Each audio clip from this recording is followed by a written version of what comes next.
Un siglo aproximadamente después de su nacimiento, llegamos a los momentos finales de la vida de Osio, momentos que tal vez el obispo cordobés habría deseado más tranquilos, menos convulsos, al calor de su ciudad natal. Por el contrario, no solo su intensa vida se prolongó hasta el final, sino que se vio aderezada con tintes, en cierto modo, dramáticos y que tienen que ver con el Segundo Concilio de Sirmio del año 357. Para exponer dichos acontecimientos dividiremos la exposición en tres partes. En la primera recorreremos brevemente los años que van desde el Concilio de Sárdica hasta el Segundo Concilio de Sirmio y analizaremos la fórmula de fe de este último. A continuación introduciremos a Osio en escena y describiremos su actividad inmediatamente anterior al citado Concilio de Sirmio. Por fin, en la parte digamos más extensa, analizaremos los polémicos testimonios de los autores antiguos acerca del papel desempeñado por Osio en Sirmio. De Sárdica a Sirmio, punto 2 del esquema que tienen. Inmediatamente después del Concilio de Sárdica, el emperador Constancio adoptó duras medidas contra quienes se habían opuesto a los obispos eusebianos o mostrado apoyo a los obispos occidentales, y no cejó en sus presiones contra quienes seguían apoyando a Atanasio. No obstante, poco después y hasta el año 351, asistimos a algunos intentos de entendimiento entre ambos grupos. Sin embargo, esta situación, estos intentos de acercamiento, no iban a ser ni mucho menos definitivos, sino que más bien se iban a mostrar como un armisticio impuesto por exigencias de carácter político, las cuales iban a condicionar decisivamente su duración en el tiempo. Y en efecto, tras la batalla de Mursa del año 351, el imperio entero, Oriente y Occidente, quedó en manos de Constancio, el cual, por un lado, se vio liberado de las presiones de su hermano Constante a favor de los pronicenos, en particular de Atanasio. Por otro, se rodeó de Valente, obispo de Mursa, y de Ursacio, obispo de Singidunum, como influyentes consejeros para sus planes de unificación religiosa, medio esta también para alcanzar la cohesión del imperio. La tarea era compleja, los contrastes entre pronicenos y eusebianos eran tanto de naturaleza doctrinal como disciplinaria. En el primer campo, el conflicto era por el momento difícil de resolver. Tal vez por ello, Constancio y sus consejeros reanudaron las hostilidades en el campo disciplinario. En particular, Atanasio, considerado también ahora por los orientales el gran escollo para la unificación, fue objeto de todo tipo de acusaciones. Los orientales hacen llegar sus quejas al nuevo obispo de Roma, Liberio, el cual, a pesar de su buena voluntad con respecto a Atanasio, contempla cómo se celebran 3 concilios sucesivamente en Arles, Milán y Béziers, donde la inmensa mayoría de los obispos y los legados pontificios van a firmar contra Atanasio, presionados por Constancio y sus consejeros. Pero todavía no era suficiente. Constancio pretendió que el mismo Papa Liberio condenase a Atanasio. Como se negó, fue arrestado y desterrado en Tracia, donde al parecer terminó por ceder a las presiones de sus adversarios.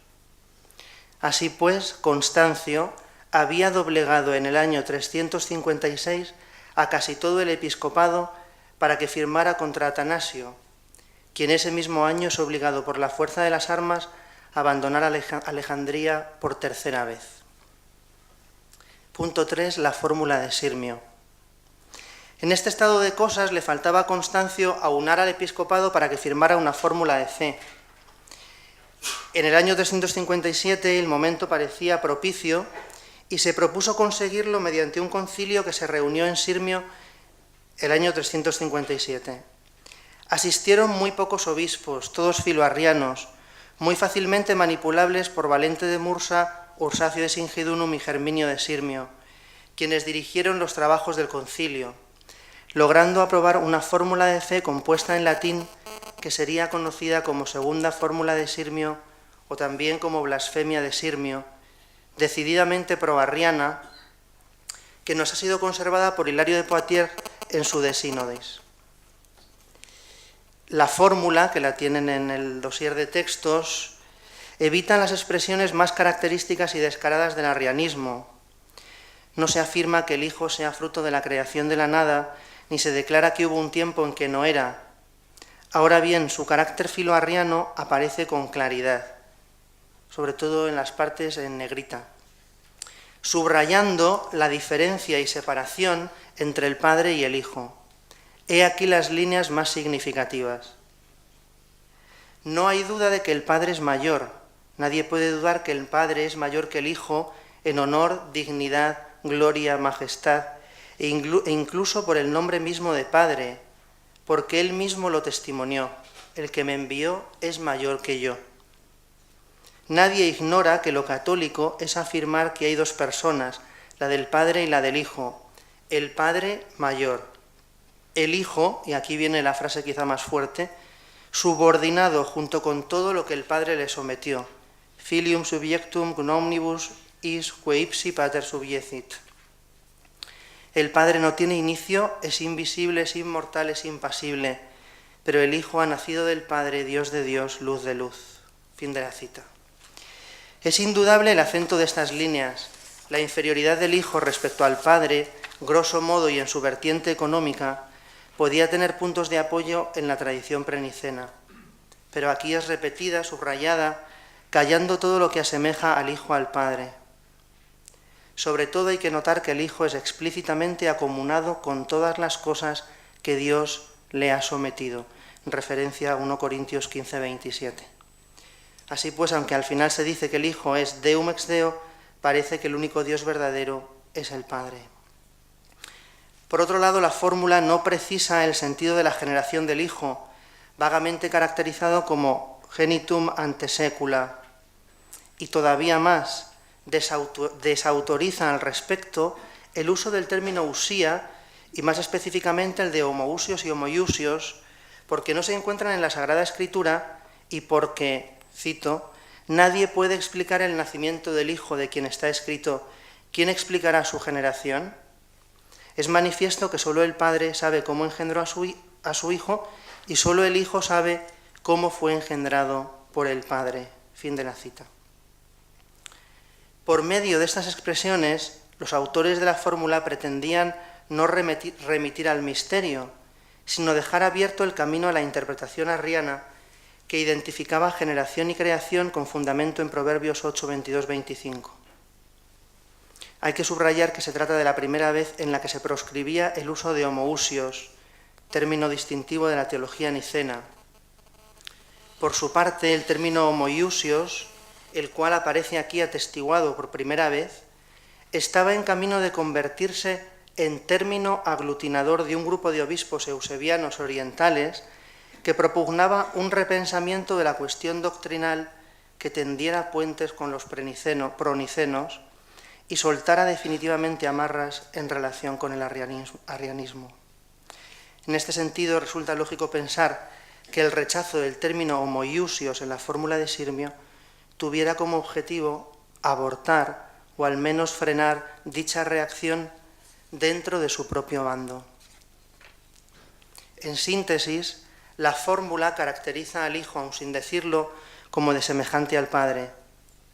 Sobrevuela la condena de las principales tesis arrianas, sistemáticamente retomadas por todas las fórmulas orientales desde el 341 al 351, y en cambio proscribe explícitamente el término distintivo de Nicea, homoousios, y aquel que empezaba a orientarse en sentido antiarriano, homoiousios, de modo que suponía una liquidación de la teología nicena y un acto de tolerancia respecto a los arrianos radicales, anomeos, que comenzaban a difundir su doctrina en Oriente.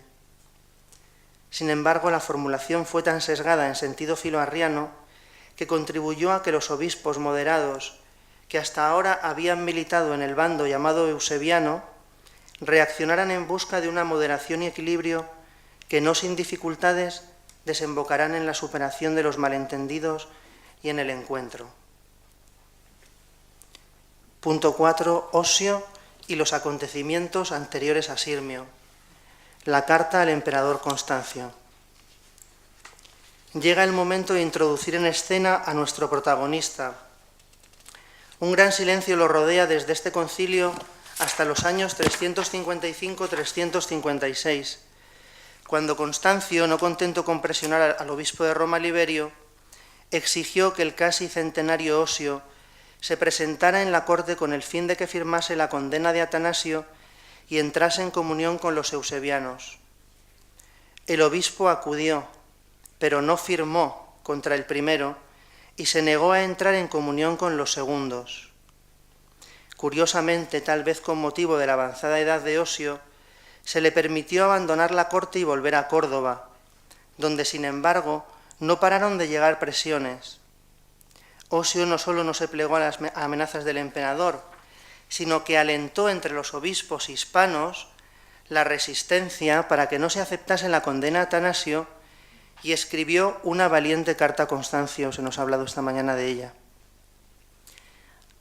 Quiero subrayar que esta carta es uno de los 2 documentos escritos por Osio que se nos han conservado y que su envío tiene lugar aproximadamente un año antes de los acontecimientos de Sirmio, para los cuales nos vemos obligados a examinar los testimonios indirectos al respecto, por lo que esta carta resulta relevante para nuestro objeto de estudio. Estas son las líneas principales de su contenido. Iré, resumidamente porque el profesor de Courtier habló esta mañana. Osio denuncia con fuerza la injerencia del poder imperial en los asuntos de la Iglesia y exige la separación de ambos. Punto 1. Punto 2. Dicha injerencia es ejercida recurriendo a las amenazas y a la violencia. La carta es especialmente provocadora cuando compara negativamente la política de Constancio con respecto a la de su hermano Constante. Deja de ejercer la violencia y no escribas ni envíes condes. Por el contrario, libera a los desterrados para que aquellos no ejerzan violencias mayores mientras tú censuras la violencia. 3. La carta vincula con claridad meridiana injerencia imperial y acción proarriana, ante lo cual Osio trata de poner a Constancio delante del juicio divino para que deje de aliarse con obispos como Ursacio y Valente.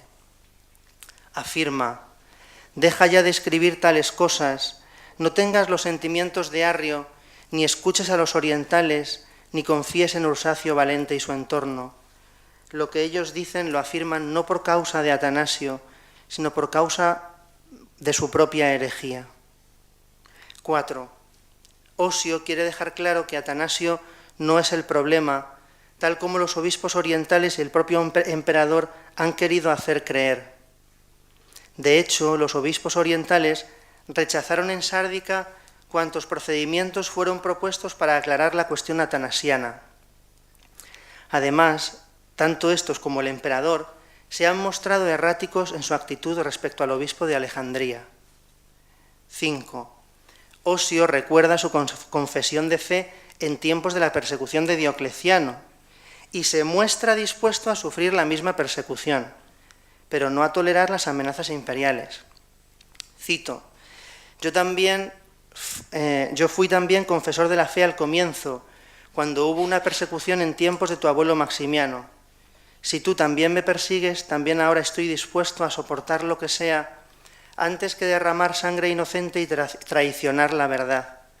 Pero no tolero que me escribas así y me amenaces. 6. Afirma con claridad su posición doctrinal y personal respecto a Atanasio. Cito: yo no soy del mismo parecer de los arrianos, sino que anatematizo su herejía. Tampoco escribo contra Atanasio, que fue declarado inocente por nosotros, la Iglesia de Roma y todo el concilio. Como se puede observar, la carta supone un momento importante en la relación imperio-iglesia en el siglo IV. Tras los entusiasmos iniciales suscitados por la política de Constantino, comienza a abrirse camino en algunos el temor de que una nueva opresión sea ejercida sobre la Iglesia, distinta pero no menos peligrosa que la abierta hostilidad de los emperadores paganos. La carta no debió de gustar a Constancio en un momento de particular compenetración entre poder político y religioso. Aconsejado por Ursacio, Valente y Germinio, el emperador hizo que Osio se presentase de nuevo ante él. A partir de aquí, y para nuestra desgracia, las fuentes antiguas no permiten precisar los últimos movimientos de Osio. El propio Atanasio parece contradecirse. A veces afirma que Osio fue exiliado como el resto de obispos. En una ocasión señala, en cambio, que Constancio lo retuvo durante un año en Sirmio. En cualquier caso, parece cierto que estando Osio en Sirmio, Ursacio, Valente y Germinio lideraron el pequeño concilio al que nos hemos referido anteriormente y en el que aprobaron la fórmula de fe proarriana ya comentada, a la que todos se debían atener, al igual que todos, casi todos, habían firmado la condena a Atanasio. Así pues, resulta obligada la pregunta: ¿qué relación existe entre Osio y el concilio celebrado en Sirmio el año 357?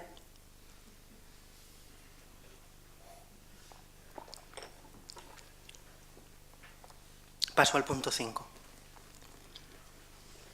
En contraste con la abundante documentación de la que disponemos acerca del concilio de Sárdica, solo nos ha llegado del concilio de Sirmio del año 357 la fórmula de fe, por lo que dependemos, para hacernos una idea de lo que allí sucedió, de las noticias de segunda mano, adelanto, contradictorias, procedentes de los autores antiguos. Voy a recorrer ahora los testimonios más significativos al respecto, siguiendo el orden del esquema que tienen. En primer lugar, vamos a ver el testimonio de Febadio de Agen, imagino que se dirá. Febadio, obispo de Agen en Aquitania, escribió inmediatamente después del concilio de Sirmio un breve contra arrianos para confutar la fórmula sirmiense y defender la impostación teológica nicena. En 28.1.5, hacia el final de su obra, Febadio menciona a Osio.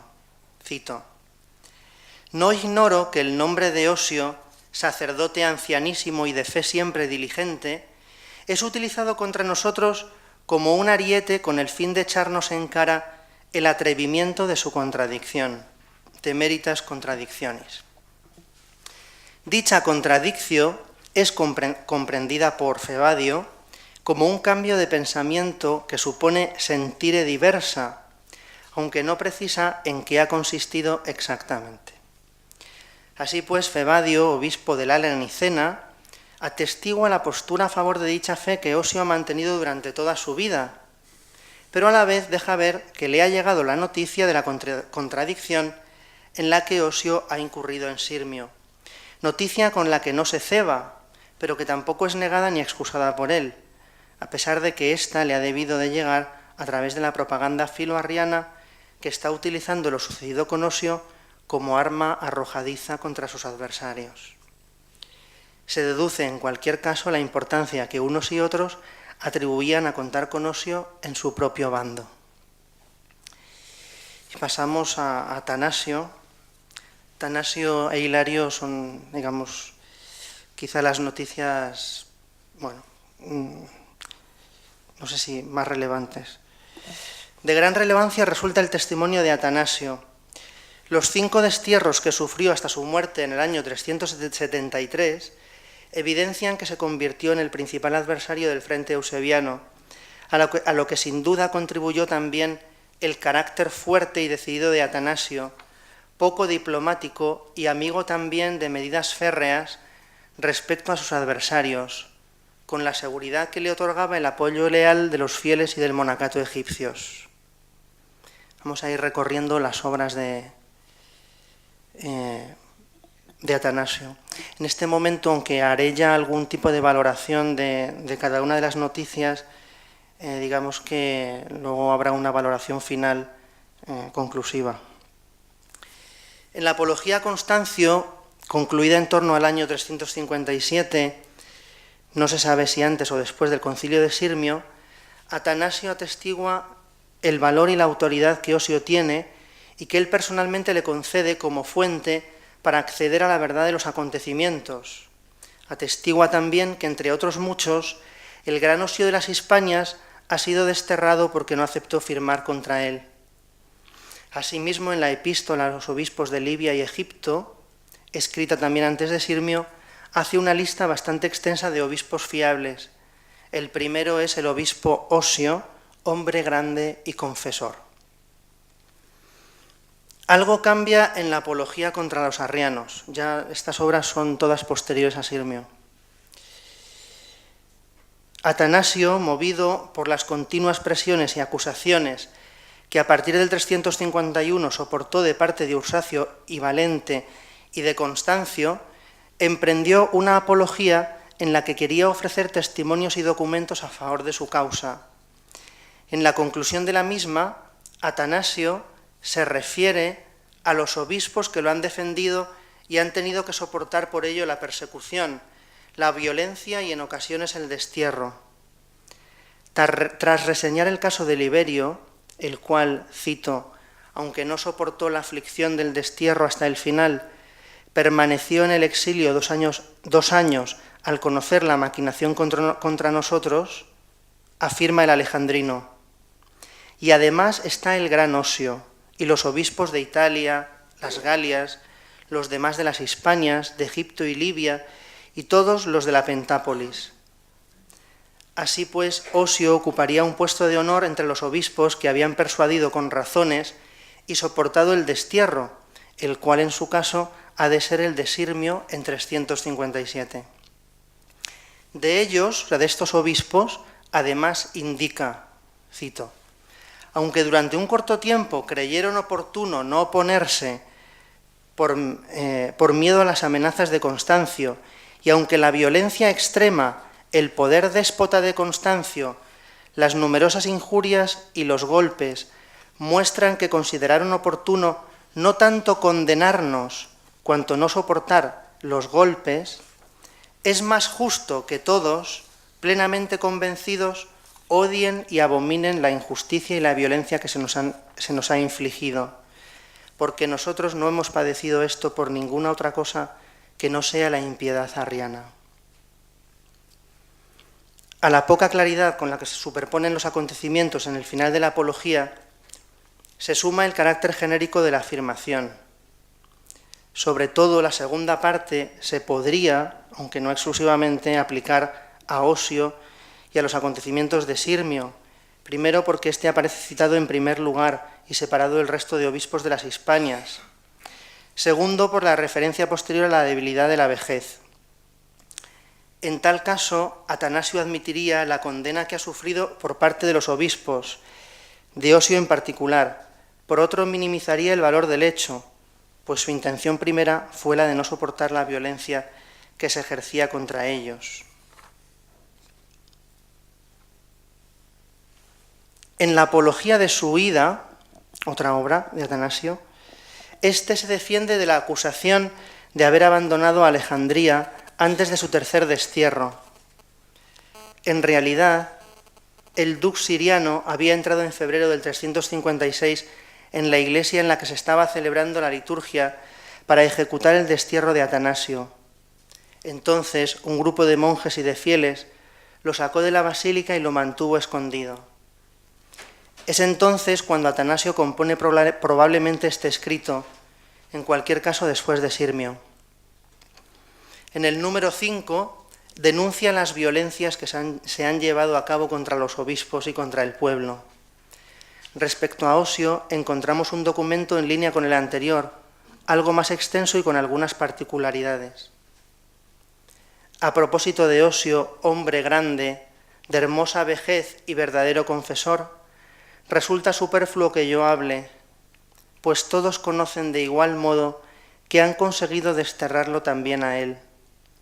En efecto, no es un desconocido, sino un anciano mucho más ilustre que todos los demás, pues de qué sínodo no fue el guía, y la rectitud de sus palabras no persuadió a todos. ¿Qué iglesia no conserva los más preciosos recuerdos de su liderazgo? ¿Quién se le acercó alguna vez triste y no se separó de él contento? ¿Quién al verse en una necesidad le pidió y se marchó sin alcanzar lo que deseaba? a pesar de todo, contra él también se han atrevido, porque él, conociendo las calumnias que levantan por su impiedad, no suscribió las maquinaciones urdidas contra nosotros. Si finalmente por los muchos golpes que dirigieron sin medida contra él y las intrigas contra sus parientes, cedió ante ellos un tiempo, siendo anciano y débil corporalmente, no obstante la maldad de aquellos se manifiesta también por estas cosas, porque se dedicaron a mostrar de todas las maneras posibles que no son cristianos de verdad. Fin de la cita. El elogio de Atanasio a Osio es contundente, incluso después de los acontecimientos de Sirmio. De ellos, el obispo de Alejandría vuelve a informar escuetísimamente, afirmando que Osio cedió ante ellos un tiempo, sin concretar en qué consistió dicha cesión, y en cualquier caso atribuyéndola a causas de fuerza mayor. Los muchos golpes, las intrigas contra sus parientes, la edad y la debilidad corporal. Por último, Atanasio se refiere a Osio en su Historia de los arrianos a los monjes, escrita algo después, durante su tercer destierro, escondida entre los monjes, donde narra la amarga historia de lo ocurrido entre los años 335 y 357, y resulta algo más explícito en relación con nuestro objeto de estudio. En el capítulo 42, Atanasio subraya las maquinaciones y las presiones de los obispos orientales ante el emperador Constancio para que fuerce a Osio a la condena de Atanasio y a la adhesión a las posturas filoarrianas. Cito: aunque habían hecho tales y tantas cosas, los impíos consideraban no haber hecho nada en tanto que el gran Osio no gustase de su maldad. Buscaron la manera de hacer llegar su locura a tan importante anciano. Ni siquiera sintieron pudor por el hecho de que fuese el padre de los obispos, ni reverenciaron que hubiese sido confesor, ni respetaron sus muchos años de episcopado, pues llevaba en él más de 60 años, sino que lo despreciaron todo y miraban solamente por el bien de la herejía. Eran en verdad hombres que ni temían a Dios ni respetaban al hombre. Acudieron a Constancio y se valieron de palabras como estas: lo hemos hecho todo, hemos desterrado al obispo de Roma y antes de él a muchísimos obispos. No hay lugar que no hayamos llenado de miedo, pero de nada nos han servido tales acciones tuyas, ni nada hemos enderezado, mientras Osio permanezca incólume. Fin de la cita. En Historia de los Arrianos 43-44, Atanasio da testimonio de la libertad de Osio ante las presiones que tuvo que soportar a partir del año 355 y transmite literalmente la carta que el obispo cordobés escribió a Constancio, después de la cual el alejandrino continúa con sus elogios y afirma que la carta refleja al Osio verdadero. A raíz de la misma, el emperador intensificó, si cabe, su presión contra éste. Cito: cuando Constancio, el protector de la impiedad y el emperador de la herejía, escuchó estas cosas, y sobre todo que los demás de las Hispanias tenían el mismo sentir de Osio, intentó que también aquellos firmasen, y al no conseguir forzarlos, llamó a Osio. En lugar de exiliarlo, lo retuvo durante un año en Sirmio, porque el impío no temía a Dios ni sentía la predilección que su padre tenía por Osio. El irreverente no respetaba su ancianidad, porque era ya centenario. El cruel no se avergonzaba. Pues ha llevado a cabo tal violencia contra el anciano y lo ha oprimido tanto que, violentado a trancas y barrancas, entró en comunión con Valente, Ursacio y su entorno, pero no firmó contra Atanasio. Pero el anciano ni siquiera así se despreocupó, porque cuando iba a morir, como si quisiera poner todo en orden, dio testimonio de la violencia, anatematizó la herejía arriana y recomendó que nadie la aceptase. Fin de la cita. El testimonio ofrece matices que no concuerdan del todo con los anteriores. Por un lado, en lugar de referirse al destierro atestiguado en los otros escritos, Atanasio afirma que Constancio, en lugar de exiliarlo, lo retuvo durante un año en Sirmio, aunque tal vez la dificultad se pueda resolver considerando este tiempo un exilio de facto. Por otro, tampoco hay acuerdo en la cuestión de la condena a Atanasio. En esta ocasión explicita que no firmó contra él, mientras que anteriormente ha hablado de, entre comillas, condenarnos en la afirmación genérica de apología contra los arrianos y de las maquinaciones urdidas contra nosotros en la apología de Subida 5, con motivo de las cuales Osio cedió por un tiempo. Tal vez la claridad de la afirmación de historia de los arrianos haya de ser preferida a las demás. Por otra parte, es novedosa la afirmación en la que Atanasio, aun minimizando la responsabilidad de Osio, declara que en Sirmio éste ha entrado en comunión con Valente Ursacio y su entorno. Koinonesai men toisperi valenta kai Ursakion. ¿Cómo hay que valorar esta expresión? A este respecto es necesario perfilar el sentido que adquiere aquí el verbo koinonesai. El término aparece en un contexto cercano como es el Concilio de Sárdica. En este los obispos orientales se negaron a reunirse y discutir los asuntos mientras estuviesen presentes Atanasio, Marcelo de Ancira y Asclepas de Gaza. El mero hecho de reunirse con estos habría implicado entrar en comunión con ellos. La razón de ser de la afirmación parece residir en el hecho de que Atanasio, Marcelo y Asclepas eran obispos que para los orientales se encontraban fuera de la comunión por una decisión conciliar considerada por ellos válida y en vigor. Una decisión del Concilio de Tiro del año 335. De modo que reunirse con ellos implicaba reconocer que dicha decisión carecía de valor. Se puede pensar que no habrían tenido inconveniente en reunirse con los demás obispos, a pesar de no compartir en principio las mismas concepciones doctrinales. ¿Puede aplicarse este sentido de koinonesai a la expresión que encontramos en Atanasio en relación con Osio de Córdoba y los acontecimientos de Sirmio?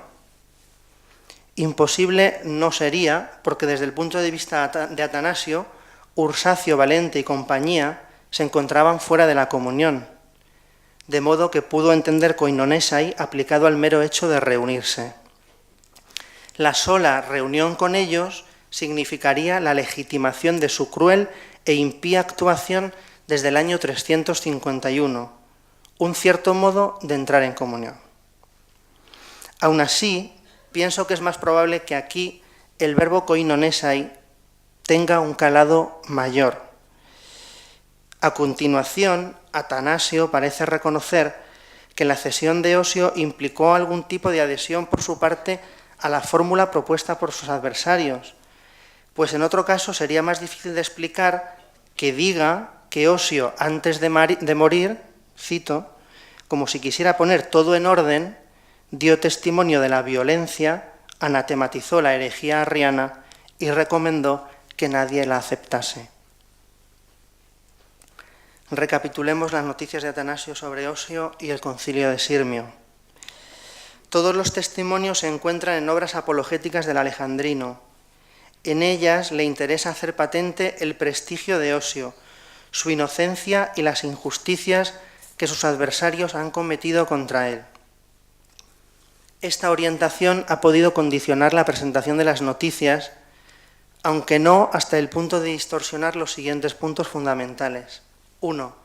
Es sincero el cariño que Atanasio siente por Osio, lo que se muestra en sus elogios a pesar de su cesión, cariño que se corresponde con la trayectoria de Osio durante su vida y a su relación personal con Atanasio. 2. Según el alejandrino, la cesión ha sido una realidad y parece significar la adhesión de Osio en Sirmio a una fórmula de tinte filoarriano. 3. La responsabilidad subjetiva de Osio es reducida a la mínima expresión, dada la violencia empleada por sus adversarios y la edad del obispo cordobés. Paso ahora al testimonio de Hilario de Poitiers. Cercano también a los acontecimientos de Sirmio es el testimonio de Hilario de Poitiers.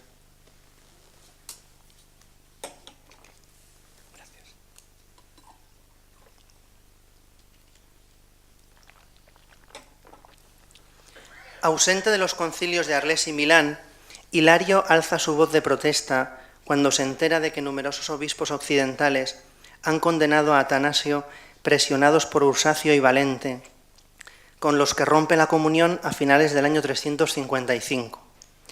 Estos reaccionan convocando un concilio en Béziers y obligan a Hilario a asistir sin permitirle tomar la palabra. El año 356 es desterrado en Frigia, donde gozará de libertad de movimientos dentro de los límites de Asia. Muy relevante resulta para nosotros su obra de Sínodis. Hilario emprende la composición de esta obra entre el concilio de Sirmio de 357 y los de Rímini y Seleucia del 359, como preparación para estos últimos. Se dirige a los obispos galos, tratándoles de explicar las diversas fórmulas de fe que se han ido componiendo en Oriente desde el concilio de Nicea.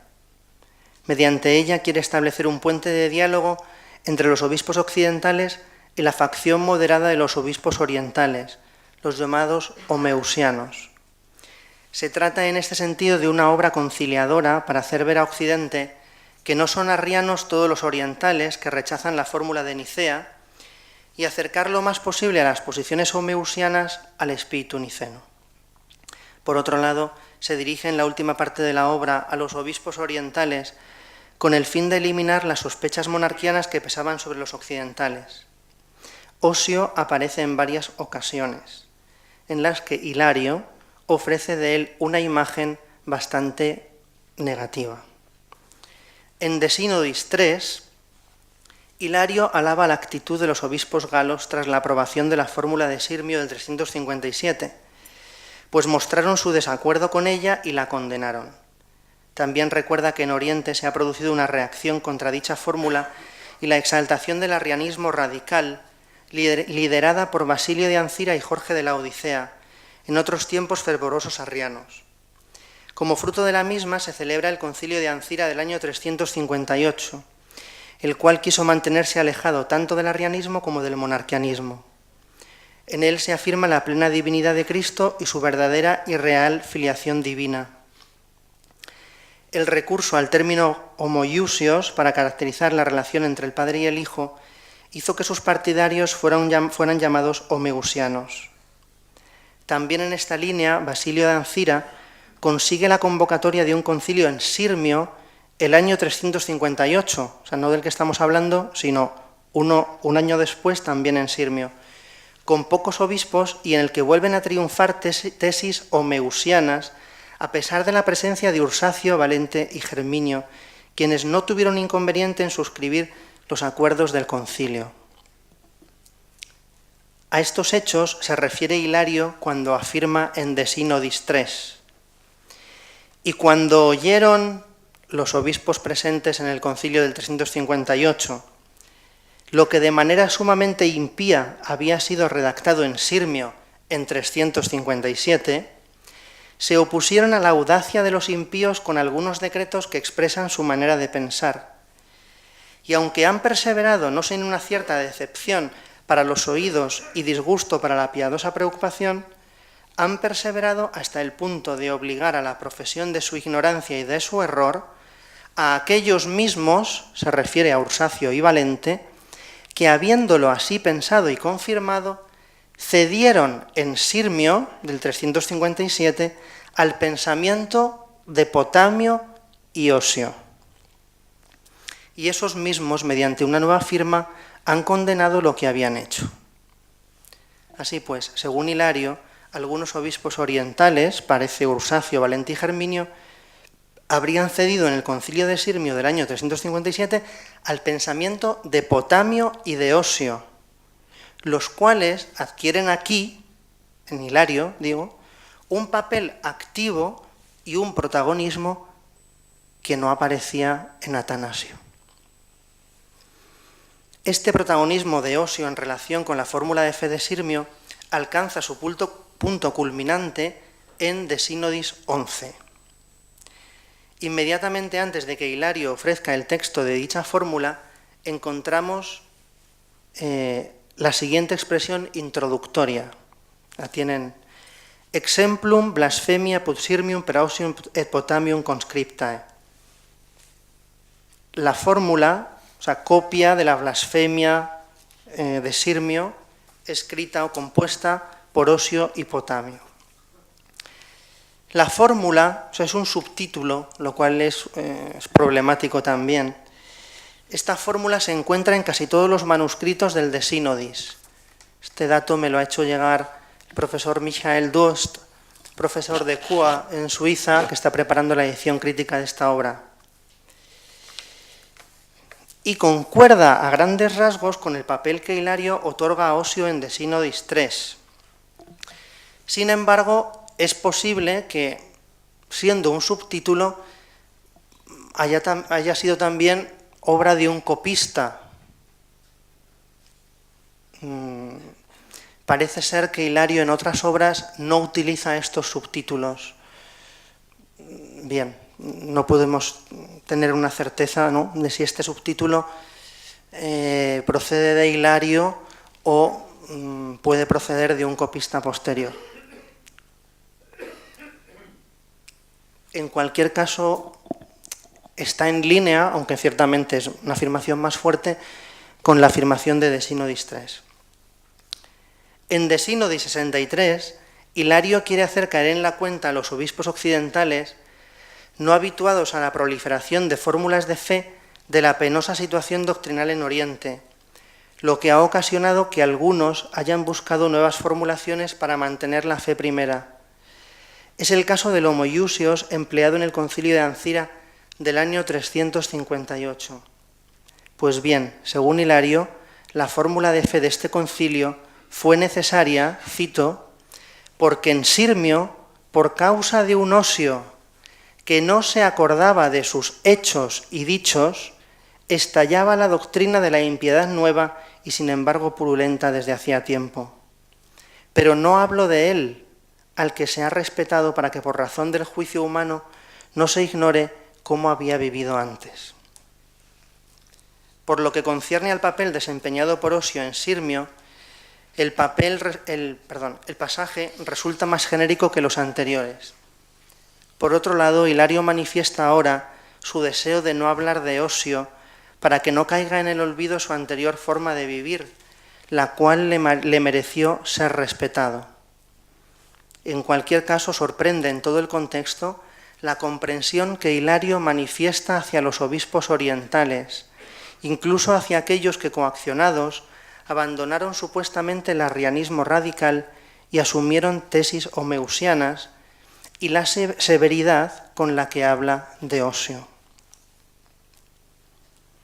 Por fin, en De Synodis 87 encontramos el siguiente subtítulo: Anquat tacendum decrevit Osius quinicaeae interfuit.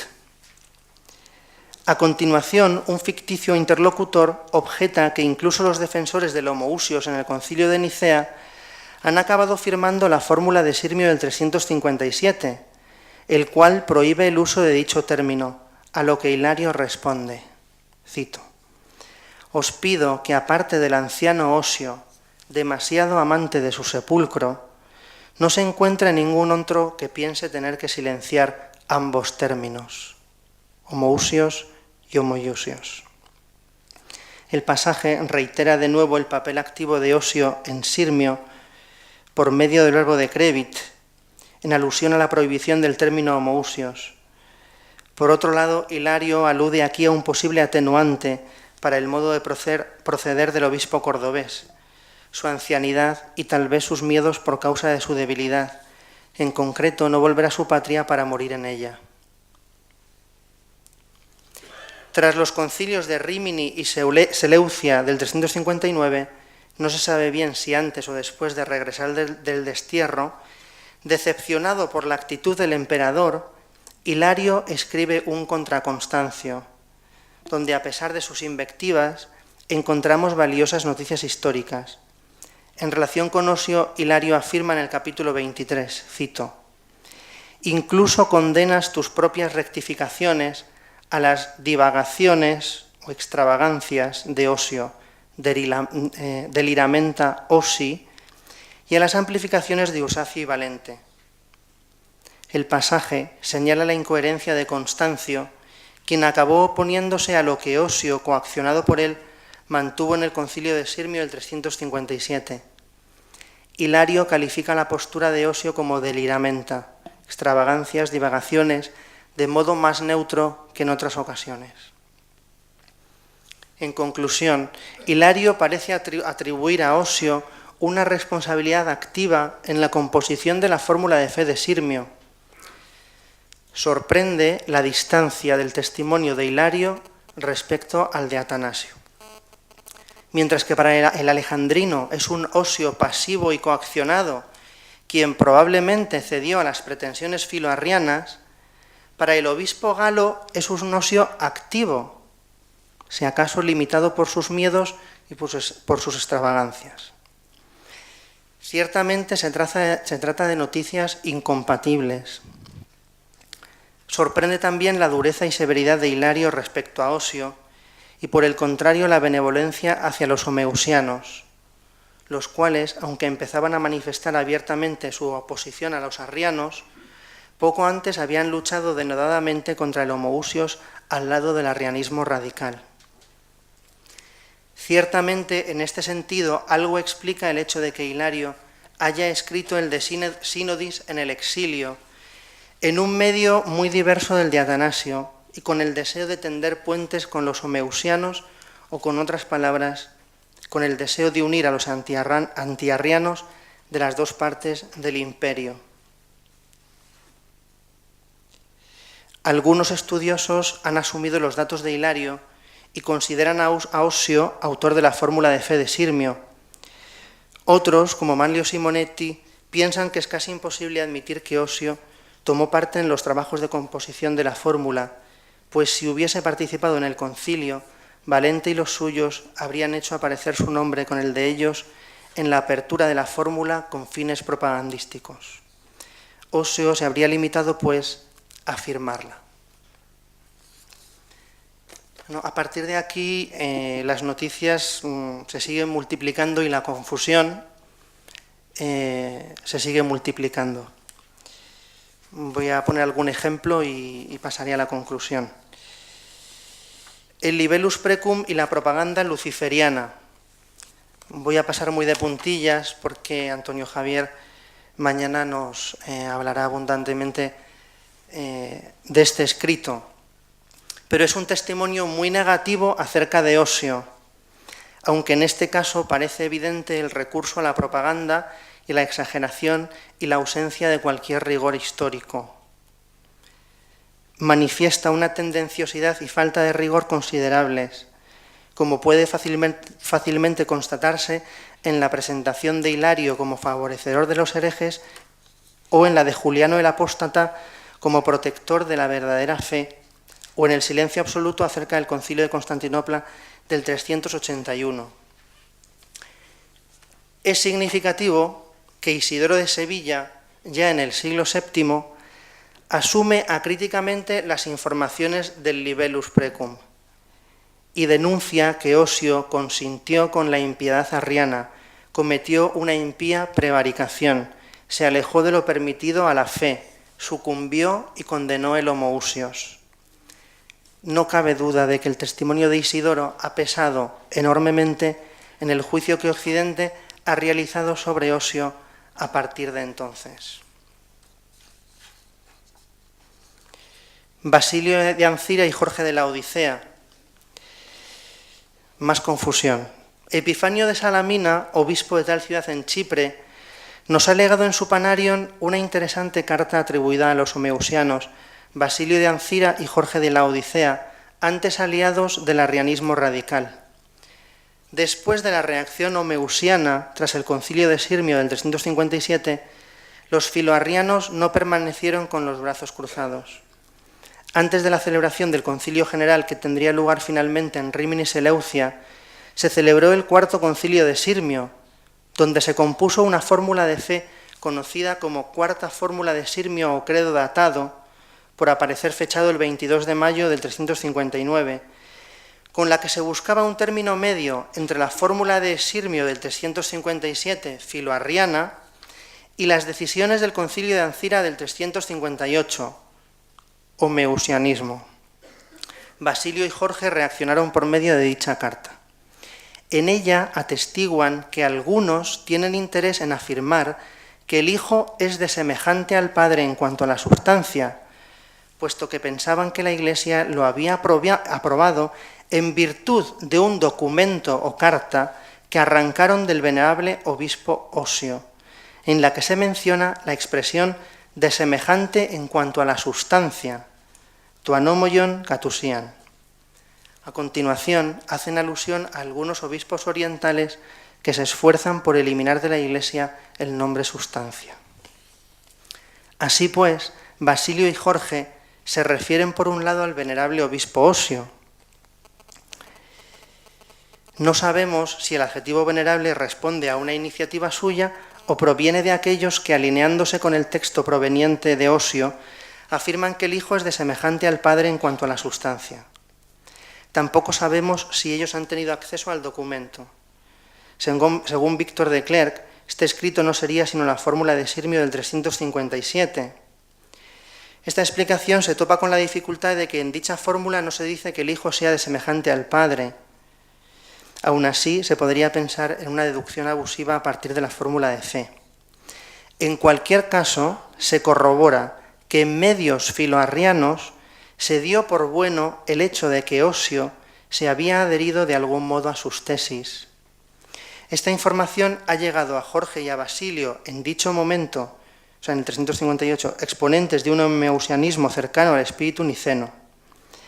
Nos preguntamos si no serán estos medios u otros similares de los que ha bebido Hilario, exiliado en Asia Menor y preocupado por tender puentes con los homeusianos. Por otro lado, se dice que arrancaron de Osio el documento, lo que puede ser también un testimonio de la violencia a la que éste se vio sometido. Paso a la conclusión. A partir de los datos que hemos desgranado, realizamos finalmente algunas afirmaciones conclusivas. Constatamos que los testimonios indirectos acerca de los acontecimientos ocurridos en Sirmio en el año 357 y del papel desempeñado por Osio no solo son dispares, sino también contradictorios. No sabemos exactamente quién se reunió en Sirmio. Tampoco Osio nos ha legado un relato de los acontecimientos. De hecho, debió de morir poco después. No sabemos si antes de haber vuelto a Hispania o inmediatamente después. Dos autores de peso, pegados en el tiempo a dichos eventos, como son Atanasio e Hilario, los cuales coinciden, salvo pequeñas divergencias,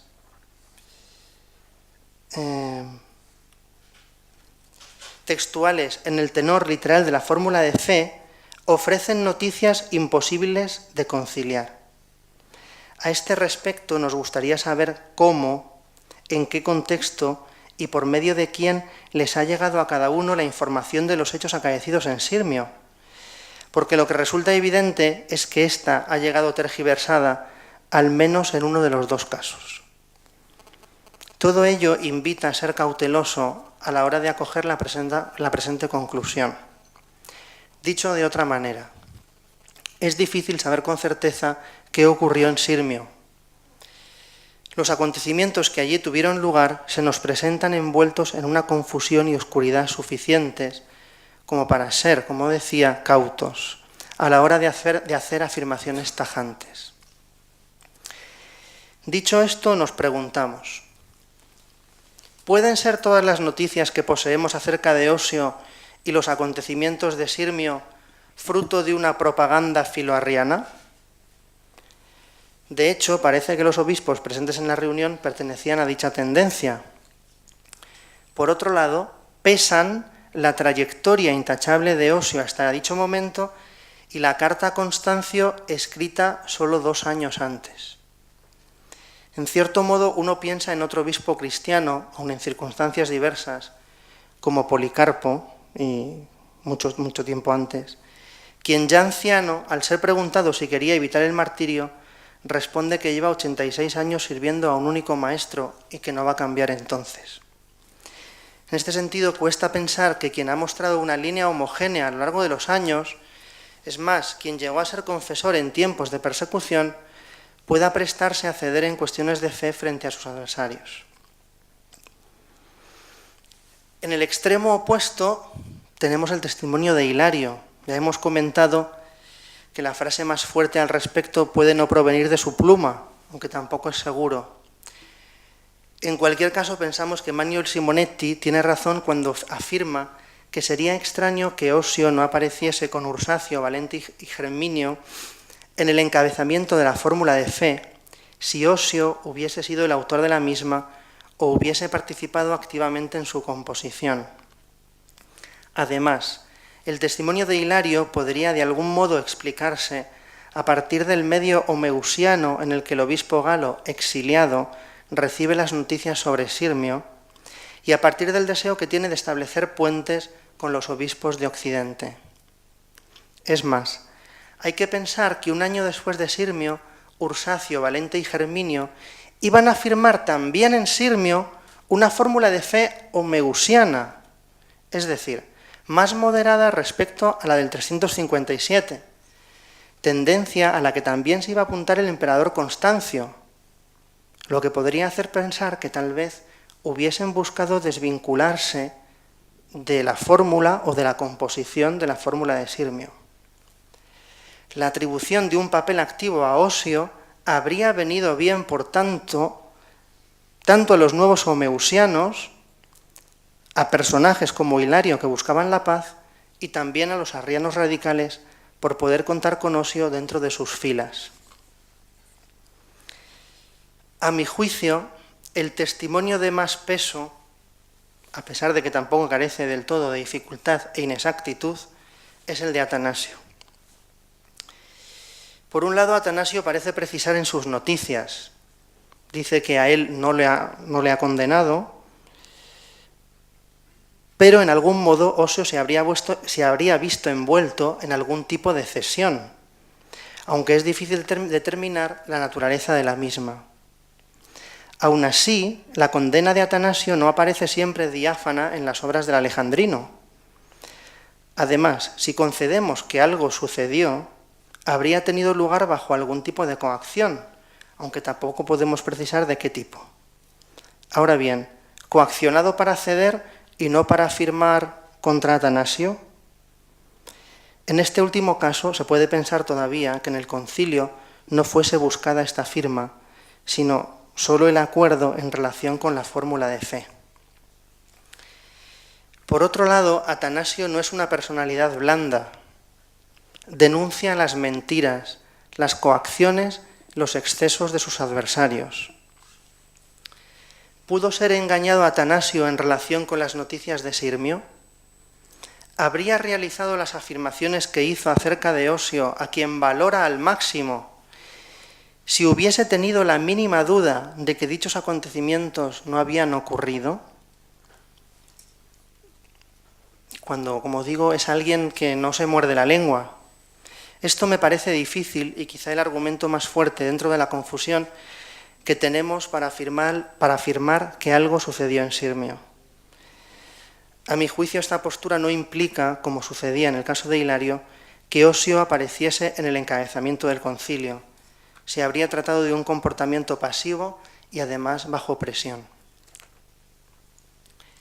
En definitiva, y con toda la prudencia, a mi juicio, lo más plausible resulta, según las fuentes a nuestra disposición hasta el momento, que Osio se viera involucrado durante el concilio de Sirmio en algún tipo de cesión a las pretensiones de sus adversarios. Tal vez, como dicen los estudiosos modernos, la firma de la fórmula de Sirmio. Si este fuera el caso, habría que subrayar que las fuentes, en un momento en el que ya no cabía la ejecución, señalan que la debilitada voluntad de Osio habría sido doblegada por medio de fuertes y continuadas presiones, aunque no nos permiten precisar cuáles. Presiones, coacciones, que parecen eximir a Osio de responsabilidad en dichos acontecimientos. Muchas gracias.